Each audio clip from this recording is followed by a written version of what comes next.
Live Fit Podcast, episode 95, part 7 in the sugar series with Dr. Joel Fuhrman. Dr. Fuhrman has written several books about how important good nutrition is to the body and the damage poor eating habits can cause. He will explain that heart disease and diabetes are self-induced. Type 2 diabetes is reversible, and way over 90% of people can get rid of it, and nobody needs to have gotten it in the first place. It's totally the result of nutritional stupidity. He tells us that our society, led by huge corporations, is ruining our health for profit. We've moved in a direction that hasn't been good for our population, and it's resulted in the most overweight, sickly, and drugged population in the history of the human race, and it's not buying us better health, it's actually buying us worse health. He's trying to get the word out to all doctors to work toward prevention and natural cures rather than drugs and surgeries. Foundationally, we have to change the way medicine is practiced. And what we're talking about today isn't alternative medicine, it's not holistic medicine, it's progressive medicine. It's the way medicine should have developed. It's where it's how they should be practicing. And he explains why we should not give sugar to our kids. Children are taught not to like fruits and vegetables by parents having this idea that it's better for the child to eat more food and get bigger. And they think they're not eating enough food, so they entice them with something more tasty, with sugar added to it to make them eat more of it. And then they stop eating the good foods. Then you have a kid who only is living on junk. And then you laid the groundwork for cancer and serious disease, including mental and emotional problems later in life and school performance issues. Then he shares his thoughts on one of the causes of addictions. And I think that the early life addiction to sugar which affects dopamine and other neurotransmitters in the brain, and then leading on to addiction and overconsumption of alcohol, but that mixture makes people not only affects them intellectually and ability, but also can make them predisposed for drug addiction. And how difficult it is to eat and feed our children in this society. And then if you're interested in your kid eating healthy, you're being seen as somebody who's abnormal. Welcome to the Live Fit Podcast with Glenn Johnson, your resource for all things that contribute to good health. You will hear expert advice and interviews with leading authorities on fitness, food, fat loss, mindset, and the mind-body connection. You will find show notes, articles, and health programs at livefitpodcast.com. Ah, yes, it is time once again for the Live Fit Podcast. I'm your host, Glenn Johnson. Thank you, everybody, for listening. This is episode 95, part 7 of my sugar episode. I have just one more episode to go in this series, and it's going to be a wrap-up or a summary of everything you've heard in these past 7 episodes, kind of a bite-sized show, so to speak. Today, I'm honored to have Dr. Joel Fuhrman as my guest. He is a board-certified family physician, good nutrition advocate, and a New York Times best-selling author of the following books. You ready? Eat to Live, End of Dieting, End of Diabetes, End of Heart Disease, Super Immunity, Disease-Proof Your Kids, and Eat for Health. Suffice it to say, this guy has our best interest at heart. He's a Nutritarian, which is a vegetarian that eats a small amount of healthy animal products. He's an internationally recognized expert on nutrition and natural healing, and Dr. Fuhrman is a health and fitness enthusiast whose athletic background gives him a keen insight into the importance of diet and physical exercise. But first, I'd like to encourage you to please rate, review, subscribe, and share this episode to everybody you care about. I'd also like to thank you for your support on patreon.com/livefitpodcast. LiveFit offers health coaching, weight management, and health improvement programs. If you have any questions, please email me at glenn@livefitpodcast.com, or you can leave a voice message on my website with the little orange tab over to the right-hand side. If you have a question for my audience, I'd be happy to answer it on the air. If it's private, just say so, and we'll keep it between us. Let's hear what Dr. Joel Fuhrman says about sugar, nutrition, heart disease, and taking back your health. Hi, Dr. Fuhrman. How are you doing today? Doing great. Great to be here and have this podcast with you today. Well, I really appreciate you taking the time. You have so many interesting books that I find interesting to me, a person who's promoting better health and fitness through prevention rather than treating it after the fact and oftentimes after it's too late. And your most recent book is The End of Heart Disease, but the way I found you is actually through your book, End of Diabetes. And I'm in the middle of a sugar series right now, and I really want to talk to you about sugar and how it relates to the body, and also, diabetes. And of course, then when I saw your End of Heart Disease book, I had to hear about that, because it really is silly that there's so many people suffering from heart disease when it's, from what I've understood, almost totally preventable with most people. Well, that's the whole point that I'm making, and actually on a mission to scream from the rooftops across America, is that type 2 diabetes is reversible, and way over 90% of people can get rid of it, and nobody needs to have had gotten it in the first place. It's totally the result of nutritional stupidity. And the second thing, which you just mentioned, is that heart attack is nutritionally induced. Nutritional excellence prevents it about 99%, because I'm saying 99%, because there's a very rare instances of genetic valve defects and damage to the conduction system. And there's, other things maybe are not nutritional related, but the vast majority of coronary artery disease is 100% nutrition. And it's reversible even in advanced cases. And that blood pressure and cholesterol abnormalities, as well as diabetes, is more effectively treated with nutritional excellence than it is with drugs. So we essentially have a nation that's being mismanaged and having, you could say, malpractice practiced on them, because they're not getting truly informed consent. They're not being told the relative inadequacy and futility of drugs for these conditions, and they're not given the opportunity to utilize excellent nutrition to totally get well. I would have no objection if people would choose to, eat junk food and fast food and sugar and take drugs and go for surgeries that are needless and die prematurely and needlessly and get demented and be stroked out in nursing homes. I'd have no problem with that if people were given the proper information and then they chose not to do it. If you want to smoke cigarettes or snort cocaine, go ahead and do it. But at least you have to be told what's ideal for your future and been given the opportunity to make the best choice. And then if you choose not to do it, it's up to you. And that's my biggest objection, and why I'm so adamant that people have to learn about this. And there's been this sort of conspiracy theory talk about doctors prescribe drugs because they're getting something on the back end from it. And I have a hard time believing that. And I've spoken with physicians before that they don't get anything from the pharmaceutical companies. Why is it that doctors so easily write a prescription rather than giving instruction on proper nutrition? Well, keep in mind that that's a question that's very difficult to answer with certainty. I mean, there's a lot of social pressure among doctors to do what they've learned in school and what they consider to be, proper medicine or standard of practice, the way other doctors practice. There's the historical development of the medical profession. And now that used to be medical schools and universities paid for and raised money and did research in an impartial fashion.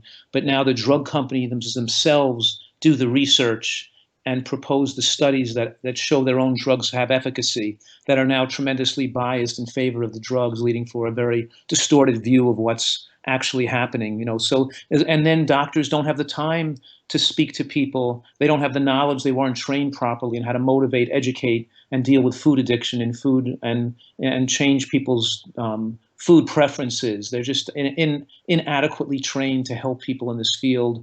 And then it also takes time. And when they just write a prescription, it's much quicker. They can see they can move to the next patient, see more people that way. And there's a lot of factors that lead to this overwhelming problem we have today. But on the other hand, we do have a growing number of doctors interested in lifestyle medicine. The American College of Lifestyle Medicine is growing exponentially in size, and more doctors are becoming excited about incorporating nutrition in their practices. And sometimes we have medical schools expanding their nutritional education to students. So things are changing slowly, but you hear your point is that we've moved in a direction that's not just that hasn't been good for our population, and it's resulted in the most overweight, sickly, and drugged population in the history of the human race. And it's not buying us better health. It's actually buying us worse health. And so there's foundationally we have to change the way medicine is practiced. And what we're talking about today isn't alternative medicine. It's not holistic medicine. It's progressive medicine. It's the way medicine should have developed. It's where doctors should. It's how they should be practicing.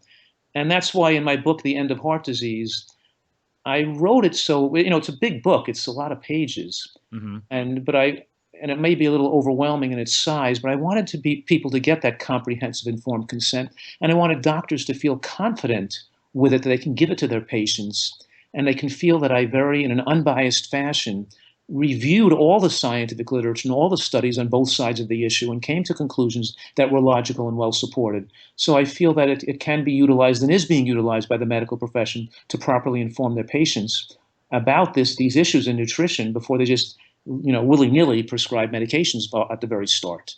So is that how you think this movement is going to take place? The doctors reading your book and some people who are curious and want to read this type of book, changing their lives and just sort of spreading the word trickle by trickle? Maybe, that's a big part of it, but also people, they see me on television, they read me on it, they see maybe some friend tells them, it's word of mouth, it's in a magazine, it's on this podcast. There's a whole bunch of tentacles and way people get, when I try to figure out what people reversed their diabetes or gotten well from heart disease or lost 50 to 100 pounds, you just ask them, well, how did you find out about this information? And it's always something different. It's everything we do and everything I do to try to get the message out all works in some small way. You know what I mean? Yeah, I do. And I think what I was getting at is what you answered it, but I also, a lot of times people tend to think that the government is out for their best interest. And a lot of what I see in my business is that they really aren't. The government is a business and they're just trying to stay afloat or make a profit. And even though that may not be technically true, it still is functionally true. And so there's not going to be changes from the top down with, writing less prescriptions and encouraging people just to eat healthy whole foods. It has to be a grassroots effort like what you're starting. That's obviously true. I mean, what we're saying is that the government has tremendous bias and commercial influences affecting it, not just lobbyists, but obviously the historical allegiance to various parts of the food industry, the dairy industry, the restaurant industry, the drug industry, the industry and economic interests trumps science and produces a tremendous influence on what government can and cannot do, and it has to do things based on collective agreement, and there's so many forces pulling people in a different direction, which leads to inertia, and lack of ability to move quickly in the right direction when science becomes more definitive in this direction. So things are political. Even even at the NIH, I have friends at the NIH and leaders of certain groups. Head of of diabetes at the NIH is a friend of mine, and we discuss how even in the NIH it's very political, and money and research goes to people who've gotten grants before in the past and who've build relationships and who are so it's very, very difficult to change the direction. But it's a slow process, in other words. Yeah, it certainly is a slow process. One of the things I found interesting in your book and that I really latched onto was your acronym DAD, Deadly American Diet, which is formerly known, at least still known by other people as SAD, the Standard American Diet. But I really like your acronym better because it's a little bit more accurate because it is quite deadly the way most Americans eat. And I teach nutrition online, so I get students from all over the country.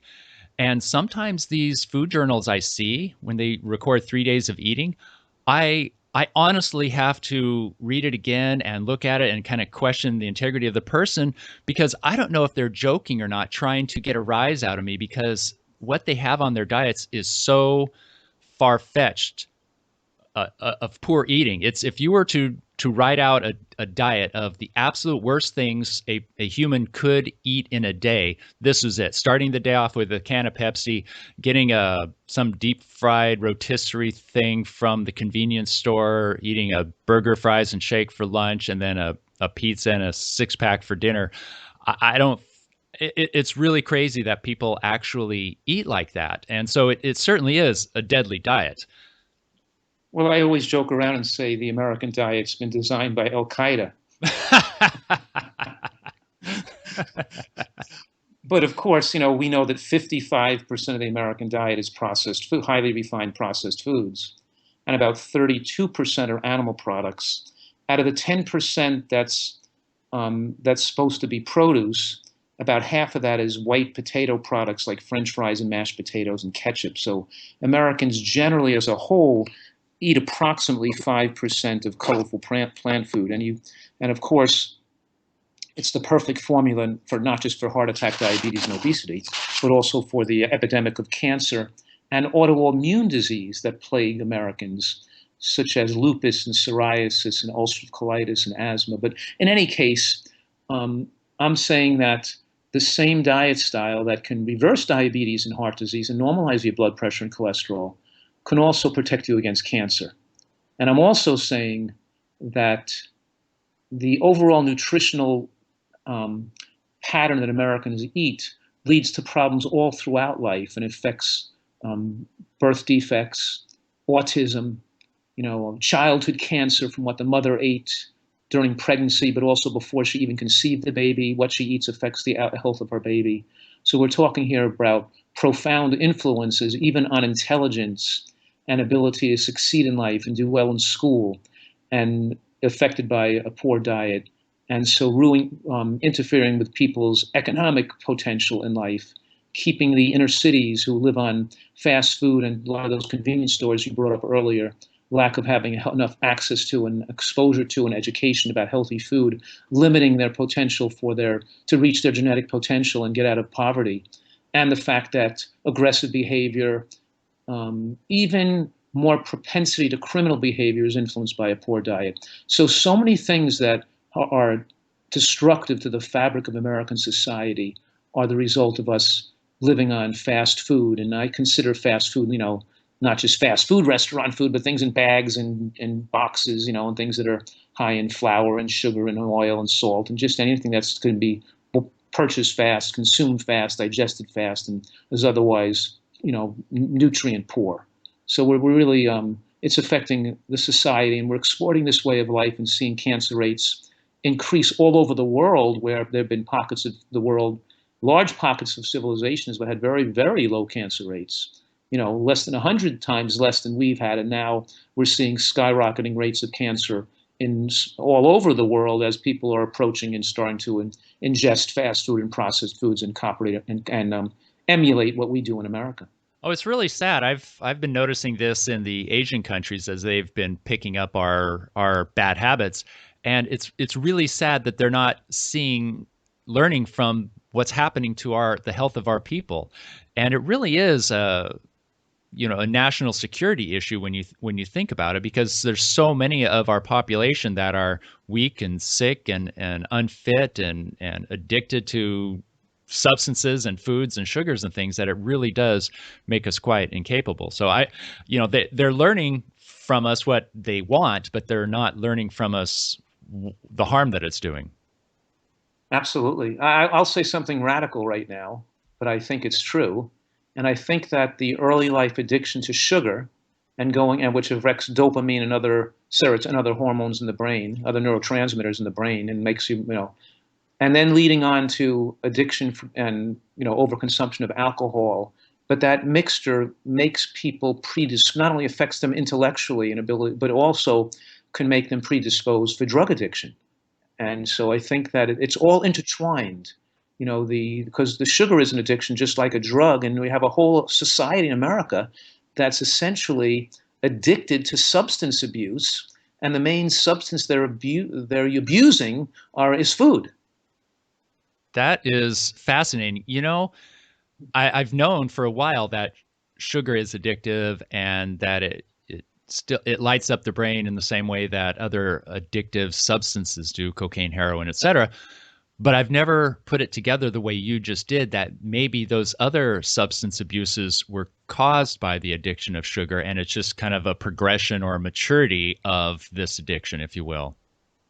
Yes, and there's all genetic susceptibility and personality susceptibility, but it's still an important component that we have a population that's addicted to overstimulating the body as a means of pleasure and of living life. And it's really, and people's objection, they're listening to this and Yeah. they're thinking to themselves, I realize we shouldn't probably eating junk food and it's not good for us, but I'd rather just live a shorter life and eat what I want and not be so fanatical about food and health because I'll enjoy my life more if I'm able to socialize and enjoy unhealthy food and unhealthy drinks and alcohol and things like that.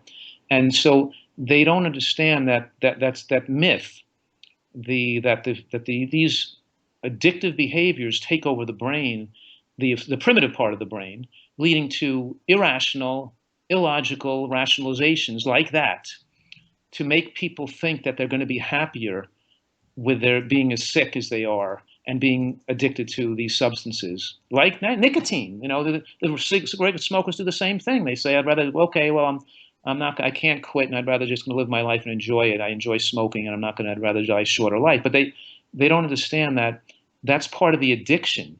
That people think they're enjoying their life more when actually, when people really do quit, they find that they were deluding themselves. It didn't make life more enjoyable to smoke. It made life less enjoyable. And when you're an addict, you don't do better with your family and with your love life and your relationships and your ability to feel and care. And your taste for food is deadened by these things. And you don't enjoy eating as much. And you need the stimulants to give yourself this constant hit of pleasure. And it occupies your life and distracts you from being successful and being fully happy.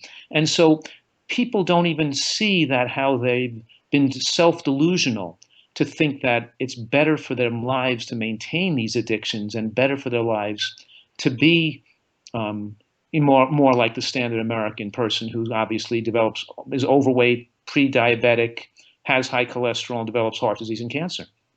Maybe your next book should be The End of Addiction. Oh, my next book, which I'm working on right now, is called Fast Food Genocide. Nice. So I want to go back to sugar. Now, realistically, what would you say is a safe amount or type or way to ingest sugar, and is it different from adults and children? When we're talking about sugar and sweeteners, we're referring to concentrated caloric sweeteners with no significant nutrient load or fiber load that accompanies it. So we're talking about honey and maple syrup and brown sugar and whatever, white sugar. The point is that these foods enter the bloodstream within minutes in which you eat it and create a spike. And that's called the glycemic load of a food. It's how much glucose enters the bloodstream over that short period of time after you ate the food, usually in the first hour. But these concentrated sweeteners enter the bloodstream usually within 5 to 10 minutes after you eat it. And the concentration of sugar calories, of glucose calories, entering the bloodstream that rapidly causes a concomitant rise in insulin. And insulin is a growth-promoting hormone. And even though the insulin takes the sugar out of the blood and stores it as fat, it stays circulating for hours. And insulin itself, it promotes fat storage and cellular replication, promoting cancer and atherosclerosis. And of course, increases your appetite and stimulates you to want to eat more food more quicker than had you hadn't had that insulin spike and the high sugar going into the bloodstream and out of the bloodstream. So the point I'm making here is that almost all sweeteners, even the non-caloric or low-caloric sweeteners, have some effect on neurologically stimulating dopamine reception in the brain, leading for more dopamine resistance, or we could say intolerance, not intolerance, but your insensitivity to dopamine. So you need more and more hit. You need a bigger sugar response to get the same high in the future. And so people aren't satisfied and have to constantly eat more. So it leads to people constantly overeating and eating too frequently.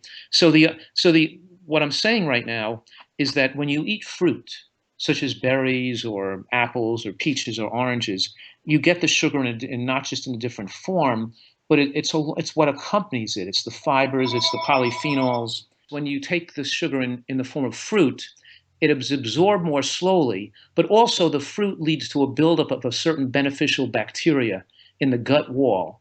that line in the lining of the gut, which slows the absorption of glucose further.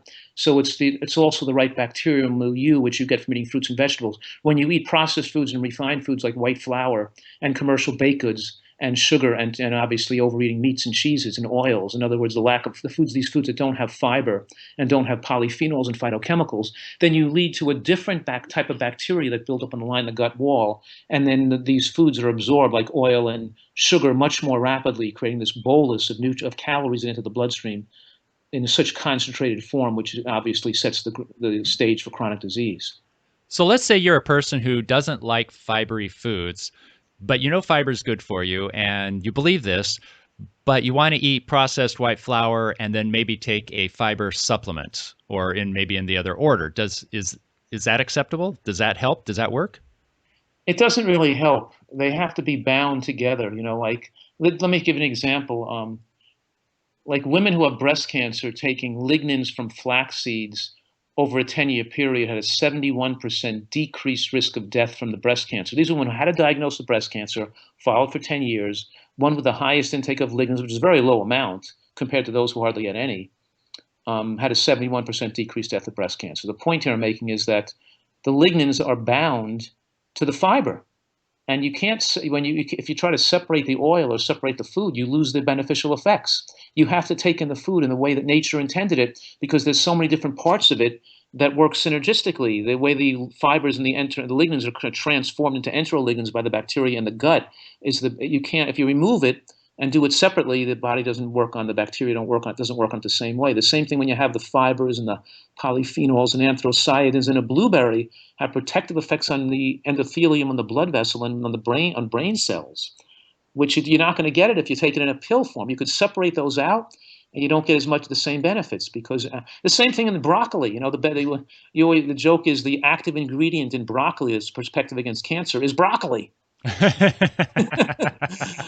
Because there's so many thousands of nutrients there that are mixed together and bound together that work synergistically. You follow me? Yeah, absolutely. Yeah, so dissecting it. Oh, I hate eating broccoli. Let's just dissect and take out that one ingredient that's good for you. Like the isothiocyanates from the broccoli, and the isothiocyanates in concentrated form, in a pill form, removed from the broccoli, could have a contralateral effects on cells, actually increasing oxidation and increasing risk of cancer. Whereas you took it in the form of the food, it had a tremendous power to fight cancer, because you're taking it in small amounts, fed in gradually, not in concentrated forms, in a bolus form, and it's bound to fiber in the way the body utilizes it.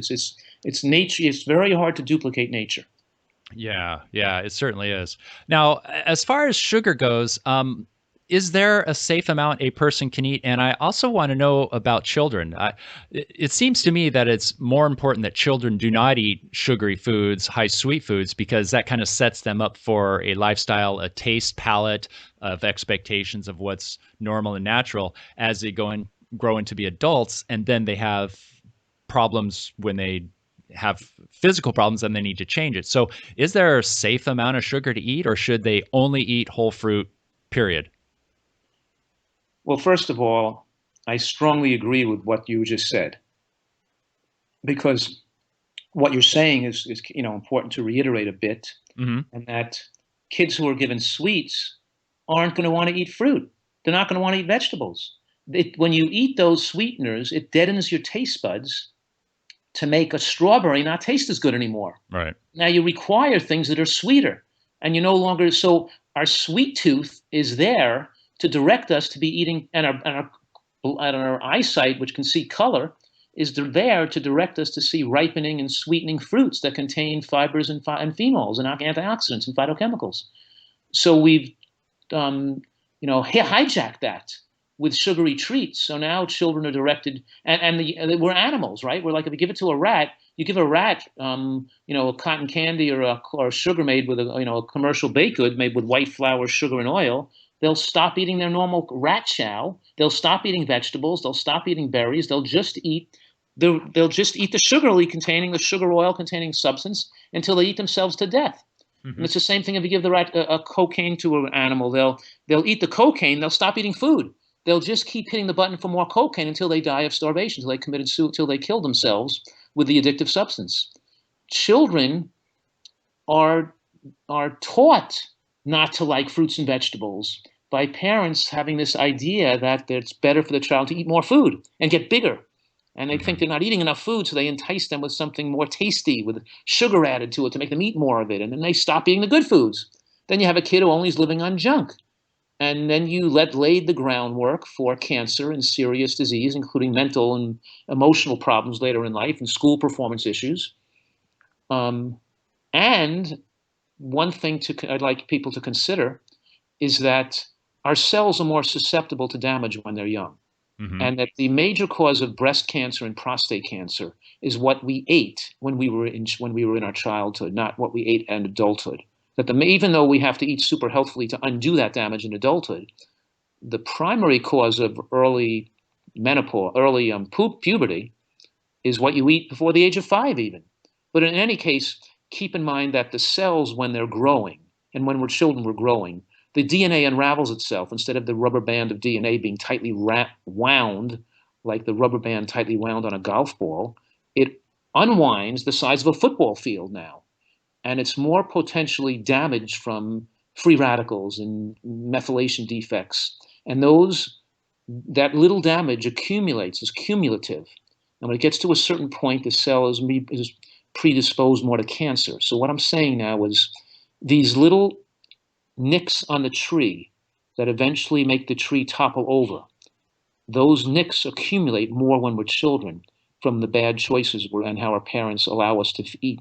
And parents are in control of what they feed their children. But because so many parents in America themselves are food addicts and they're addicted to the junk food, they've split, or they have cognitive dissonance. They don't really think about how bad or what's happening to them and how they're damaging their children by letting children eat Halloween candy and children eat all the junk food. Because they're addicted to the same food themselves, so they don't really, it's not in the forefront of their minds that what they're giving their child is so dangerous. We love our children. We'll do anything for them. We, help them brush their teeth. We tuck them in bed at night. We put their seatbelts give them a soda or a piece of candy or something they suck in their mouth. It's just insanity. It's insane. So I don't know if I answered your question or I just rambled, but Well, I love it. Some corroboration, because I hate the attitude I hear from adults that, oh, they can have it. They're kids. Oh, they can tolerate all this sugar. And, even people who say one thing about how other parents give a lot of sugar to their kids, they'll talk bad about it, but then they'll go and do it to their own or to mine or somebody else that they know. And it just drives me crazy because it would drive me crazy. My kids were in like soccer or cheerleading or, whatever kind of baseball. You come to the little kids playing the soccer after a good effort and playing on for a couple of hours. The parents would then bring out the donuts and the potato chips. And I'm like, oh my goodness. So I'm like getting my kid out of here. It's like unbelievable. They're poisoning the kids. But over time, I've had influence on the community, and and even the schools have changed in recent years. But it's just so frustrating that it's seen as normal or conventional, and then if you're interested in your kid eating healthy, you're being seen as somebody who's abnormal, because it's like you wake up in the morning and it's funny because I remember when my daughter, who's now 22, her name is Kara. When she was 4 years old, she was taking this boot camp at a local gym, right? Mm-hmm. And she comes out and she says, "Don't these parents love their children?" And I say, "Yeah, of course they love their children." She says, "Well, how come they're just feeding them junk? Doesn't that hurt them and hurt their future?" And I said, "Kara, they don't know what we know. They don't know that these foods could damage your body and damage your mind and cause problems with your health later on. They're just doing what everybody else did. If you woke up in the morning and everybody on the bus stop, every kid was smoking a cigarette, every parent was smoking a cigarette, and the kids in the schoolyard and the swing sets were all smoking cigarette, you just think it's normal, and people just think it's normal. They don't know." So she says, "How could they be so stupid? How could they not know that what you put in your body makes your body?" This is a 4-year-old. Wow. So brilliant. Yeah. So it's just it's how you raise your kids, but of course, being sane and logical is obviously not conventional today. But of course, it's more so. But I guess we're on the same page. Yeah, it's crazy. It's very frustrating. My kids will go to a birthday party and they get loaded up on more sugar than I would eat in a week. They're drinking, some sort of sweet drink and eating cake. And of course, we all know that cake makes you happy, so you have to have that for a birthday party. And then as you grow up, you're feeling sad, you go for sugar because it makes you happy, right? Well, do you know that if you look at studies on that, that shows that people that the amount of commercial baked goods you eat per week determines your risk of developing psychological disorders, including depression, and that your risk of developing depression is proportional to the amount of sugar and flour you've eaten as a child, too. Wow. No, I did not know that. That's totally new to me. That's fascinating. Did you know that LiveFit offers a variety of programs to help you live healthy, fit, and free? It's true. I offer a 10-day sugar/solution to help you break the cycle of the sugar roller coaster. Plus, there's LiveFit Lean, which is a 28-day weight loss plan. It comes complete with everything you need to get back on track to good health. It provides a menu of every meal, recipes, snacks, a shopping list, and some really simple exercises that you can do anywhere in as little as 2 minutes a day. There's LiveFit Classic, which is my 9-week program that uses the pillars of good health to reshape your misguided efforts and lead you towards intuitive eating and exercising patterns. And finally, Live Fit for Life, which is my health coaching program that will fine-tune your progress and hold you accountable with direct feedback and solutions to guide you to the fit body you want. All these programs can be found at livefitlean.com/programs.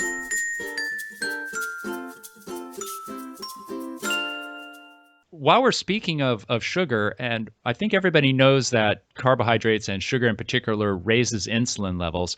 But one thing I've heard hints to, but haven't been able to find any corroborative evidence, is the effects of protein on insulin. If you were to sit down and eat just protein, let's say a steak or a piece of fish or some sort of animal protein, does that raise your insulin level?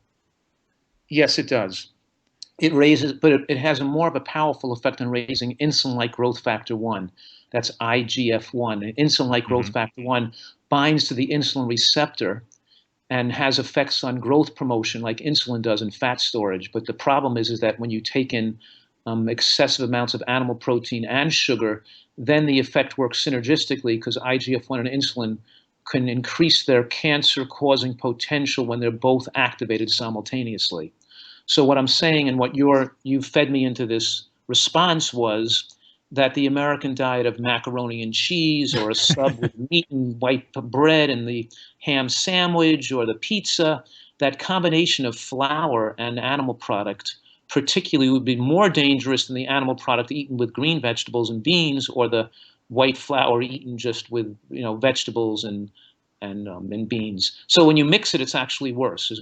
I think how I'm answering that question, and that even though that sugar can raise IGF-1 and insulin, and meat can raise insulin and IGF-1 too, the effect of white flour and sugar is greater on insulin and lower on IGF-1, and the effect on meat is greater on IGF-1 and lower on insulin. But it's when you put them together do you have this sandwich of cancer causation, especially in the environment of phytochemical and antioxidant deficiency. So I think that overall, what I'm saying here, I'd have to say, is accepted or standard of thought from the vast majority of nutritional researchers and scientists involved in this community worldwide, and that is that it's no longer controversial eating high glycemic, sugary, white flour, carbohydrates are obesity and diabetes causing that shorten lifespan, but also linked to cancer and heart attacks and strokes and dementia. And also that excessive amount of animal protein, especially in combination with a diet that's highly glycemic, accelerates hormones and growth promoters that lead to excessive weight gain and excessive cellular reproduction that leading to cancer as well. And lastly, the third principle, of course, is that the insufficiency of consumption of high nutrient, low calorie plant foods like green vegetables, and I have that acronym GBOMBS, which stands for GBOMBS, greens, beans, onions, mushrooms, berries, and seeds, those highly protective high phytochemical and fibers containing plant foods that fight cancer and heart disease, that's generally recognized that the lack of those high nutrient plant foods also further contributes to that inability of the body to defend itself against oxidative damage, leading to heart disease, dementia, and cancer. So all these things work in conjunction with each other. That's why I call it the deadly American diet, because it seems to combine all those factors that are so dangerous and put them together in one diet style, leading to the most diabetic prone, overweight population history of the world. You know, it's interesting that the average American woman today, average, weighs 168 pounds. That means we're not just talking about the South, you know, below the Mason-Dixon line where you have alligators, we're not, and people who have a high stroke belt. You know, I used to joke around and say alligators cause strokes and heart attacks because down below we have alligators, we have all these people having strokes and heart attacks. But getting back to what I'm saying is that even in Colorado and even in Minnesota and even in New York and California, we still have the average American is way overweight. And that means half of all Americans American women, and I'm saying women because it's so because we know a woman should weigh between like 110 and 120 pounds, and the average woman weighs, but half of all women weigh between 170 and 250 pounds. It's like it's not just, it's sad because it doesn't just lay the effect of diabetes and dementia and strokes, but it also is going to continue breast cancer to be an incredibly severe and tragic needless occurrence across America as people eat so poorly. Yeah, and that's really sad. I really, I'm on this campaign in my life, my career, because there's so many of these diseases that cost money, cost happiness, cost time of your life that are totally preventable. And so what I got out of the last thing you said was that the meat and potato diet is really bad for you, and probably the worst meal a person could eat would be a burger, fries, and a shake. Correct. Okay. Now back to the protein and insulin. Is there any way of knowing? So I'm thinking about the paleo people, the Atkins, the low carb people. If they sit down and they eat a meal without any carbohydrates, they have protein, there's going to be some insulin secretion, right? Insulin release, and that's going to open up the cells to take in some of those calories from the protein or the fat that's in that meal, correct? Yes and no, but because the amount of IGF-1 production is overwhelmingly higher than the amount of insulin produced. So the primary danger to all that animal protein was not the insulin, it's the IGF-1, the insulin-like growth factor 1, which does bind to the insulin receptor and have effects like insulin does. But, I could respond to that by saying that there are studies that have soft endpoints like weight loss and cholesterol dropping, triglyceride lowering, insulin lowering, soft endpoints that mark risk. And you can live on a diet of white rice, the rice diet, or you can just eat Twinkies, or you can just eat all meat. And if you eat a diet of just one food and you lose weight, those soft parameters will sometime improve no matter what you eat, just because you lost weight. When we look at studies that are done 15 to 25 years, with hard endpoints, not soft endpoints. Hard endpoints like hospitalizations, heart attacks, cancer diagnosis, or death, particularly death rate. And there are multiple studies done now with thousands of people, like a study published in British Medical Journal 2012, which followed more than 125,000 people for about average of 25 years. And they tracked the diets based on how many animal protein they ate compared to their amount of plant carbohydrate. And they gave everybody a score of 1 to 20 based on if they were on the Atkins type, very strict paleo. It's almost all animal products where carbohydrates were really extremely restricted to form ketosis, where you're eating mostly animal products. They had a score of 20. Whereas a person was eating mostly plants, like a vegetarian, with no animal products, they would have a score of 1. And they scored everybody in between from 1 to 20 based on where their diet fell along that continuum.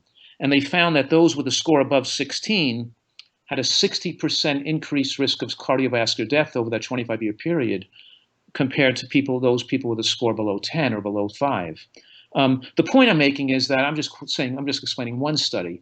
There's another study that followed 6,000 people for 18 years between the ages of 50 and 65, following them. If they're 50 and 65 at the start and they go for 18 years, then they're following 6,000 people into their 70s and 80s, and followed a 4-fold increased risk of cancer, of total mortality, death, and a 75% increased risk of cancer death in those who had more animal products in their diet, and the highest animal product group, which was above 30% of calories from animal product or 20% from animal protein, compared to those with 10% of calories from animal product or 7.5% or 6% from animal protein. The point I'm making is that we now have long-term studies with hard endpoints. And we know that as animal products increase to higher levels in a diet, we accelerate certain dangers that make us die younger. And we know, of course, that eating more vegetables and eating more plant foods give all the fiber, phytochemicals, and antioxidants. And animal products don't have phytochemicals and antioxidants. But it's also the animal protein itself that's really causing unfavorable hormonal status. Not just that animal products are high in saturated fat, not just they have no fiber and no antioxidants and phytochemicals, but also the biological protein that we used to think is favorable when, years ago we learned in elementary school that high biological protein made the rat grow faster. But now we know that the animals that grow the fastest die the youngest, and that promoting growth when we're an adult and we're not growing accelerates our death. So we have to curtail the amount of animal products we eat, and not just think that if whether they produce insulin raising or not, because it's not as insulin raising as a potato or as a piece of squash or corn, but it's still worse because it's not because it raises insulin that makes it worse. It's because it's so powerful at raising IGF-1 and the fact that it doesn't have fibers and phytochemicals and antioxidants, I think. Okay, thank you. Yeah, well, and animal products, animal proteins are really bad for the environment as well, if somebody wants to look along those lines.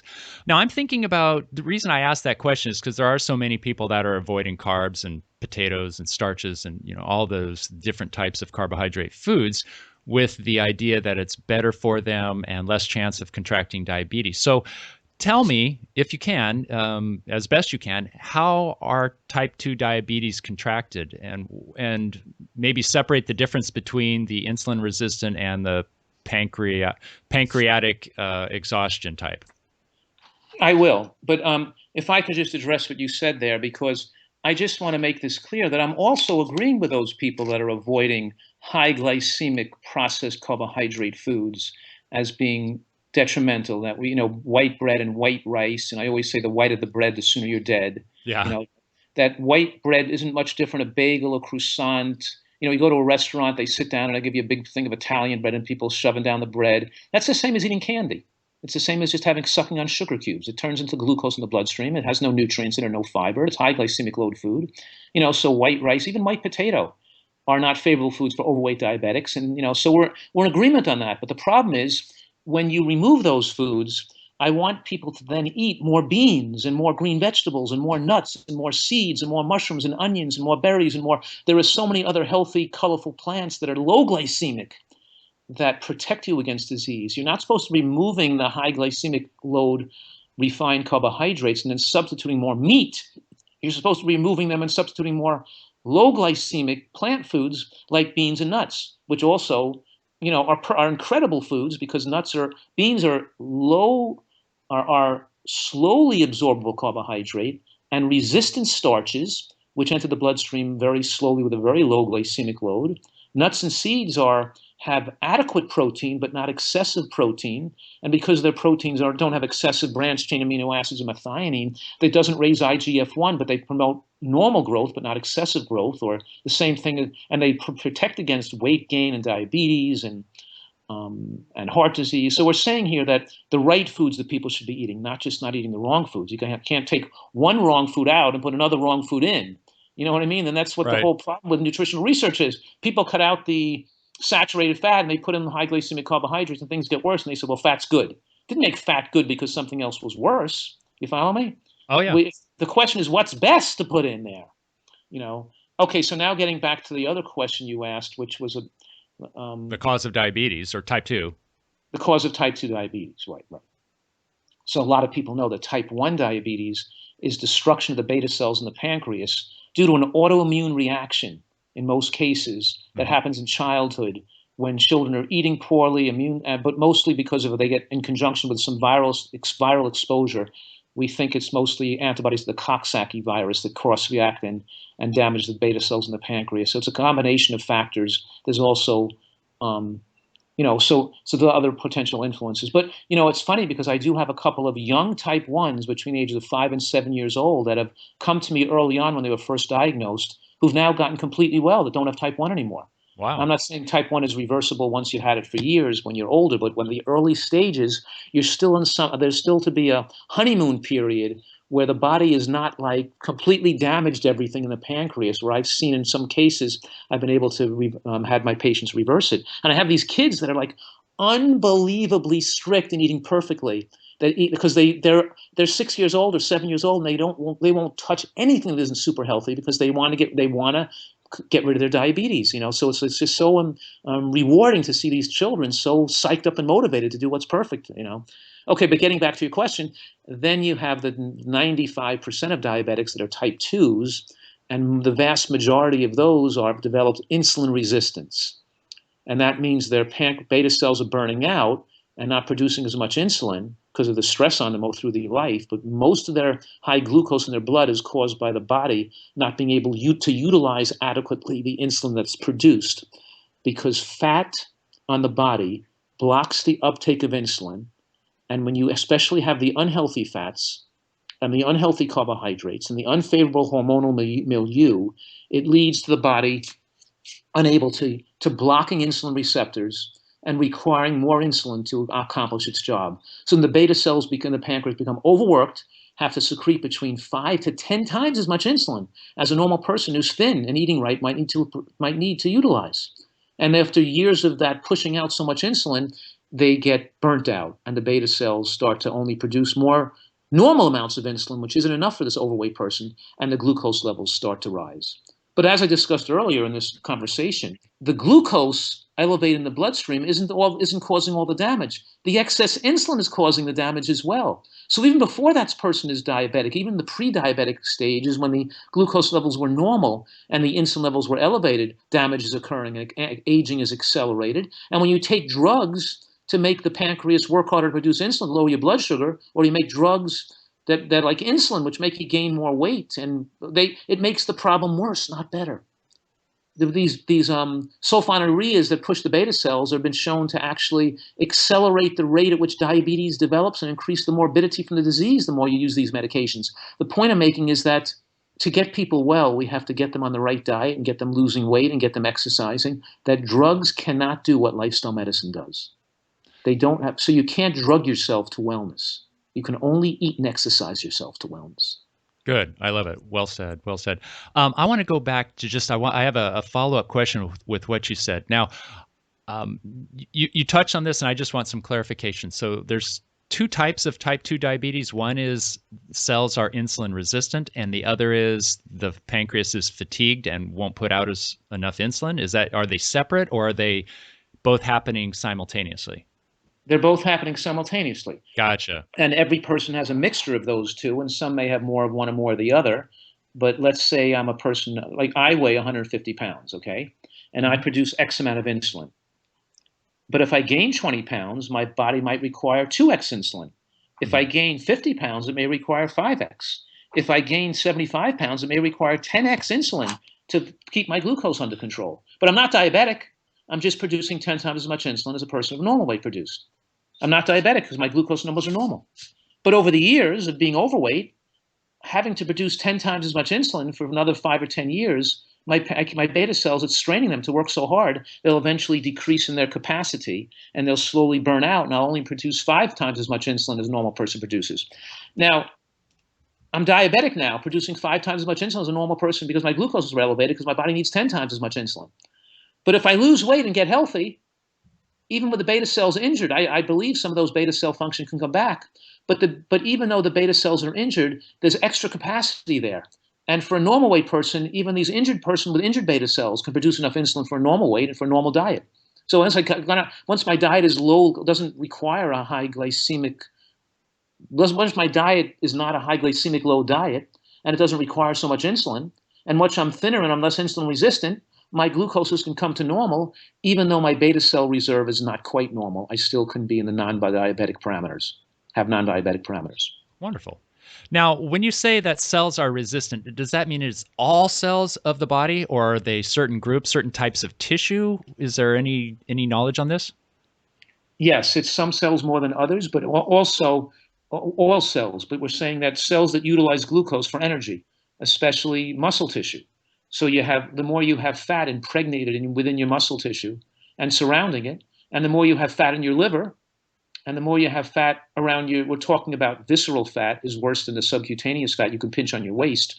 We're talking about the visceral fat that surrounds your organs, which is more saturated and produces more insulin resistance than does the subcutaneous fat. Right, right. Because it's embedded and intertwined with organ function and muscle function, and not just held outside of the body where you can pinch it out your waist. Gotcha. It's all over the place. Is there a healthy type of animal protein, such as salmon? Well, I have to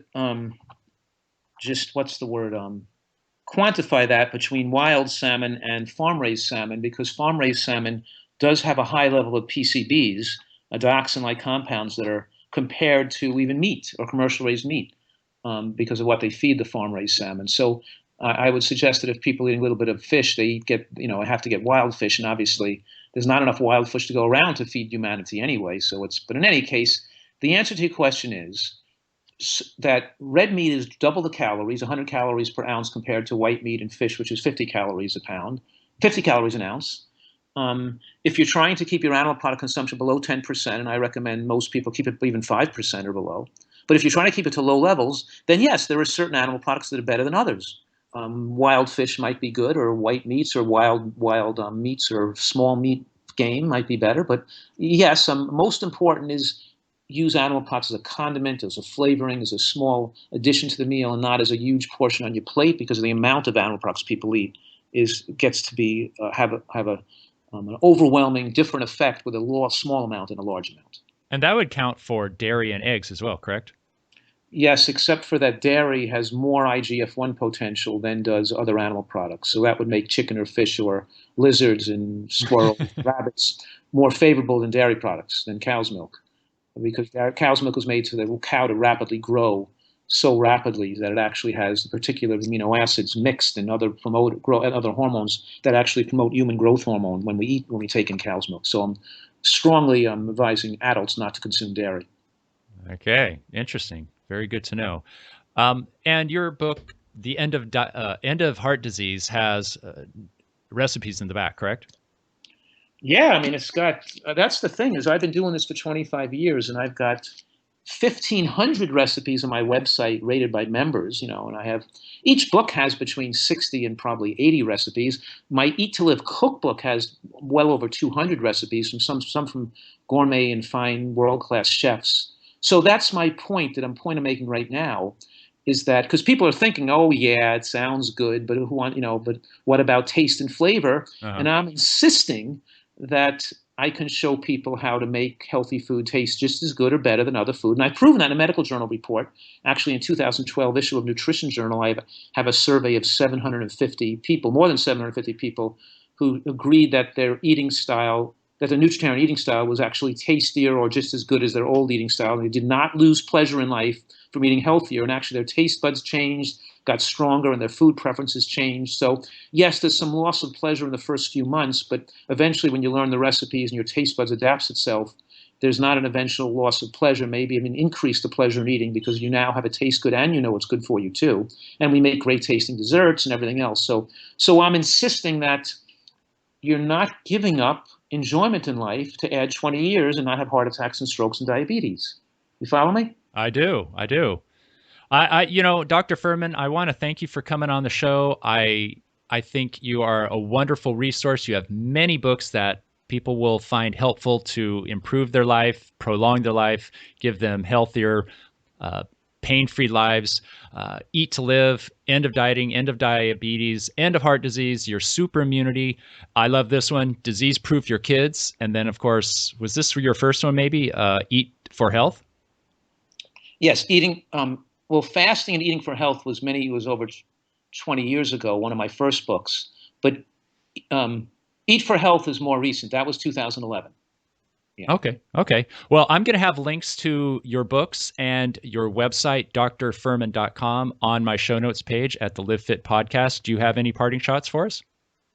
No, that's terrific. Yeah, because drfuhrman.com, I want to make sure that people know that whether they have psoriasis or asthma or diabetes, that I want them to get the tools, the information, the motivation, the camaraderie. I want to make sure that they don't give up and that they know they can get better. That as opposed to taking drugs the rest of their life, this is that you can achieve better health and you can reverse most of these diseases.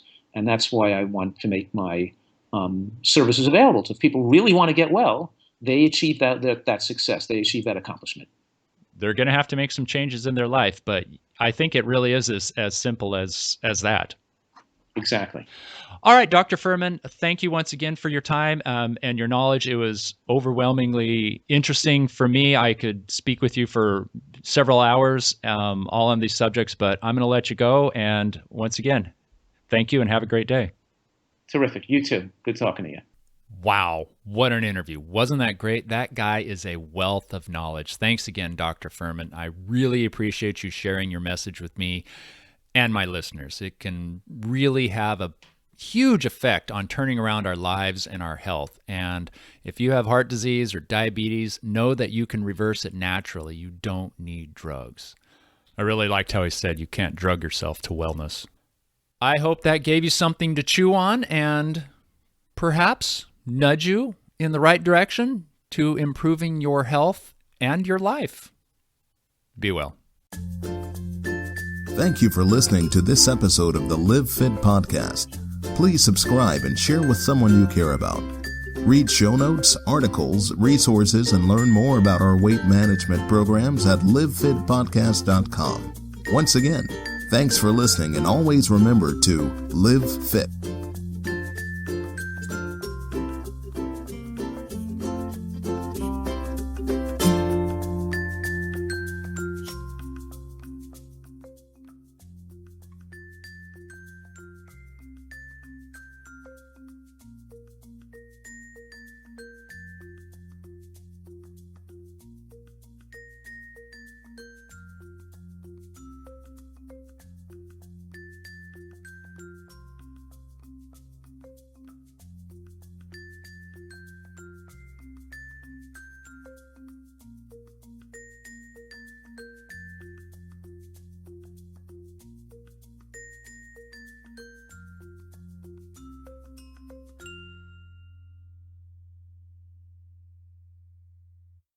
That concludes episode 3.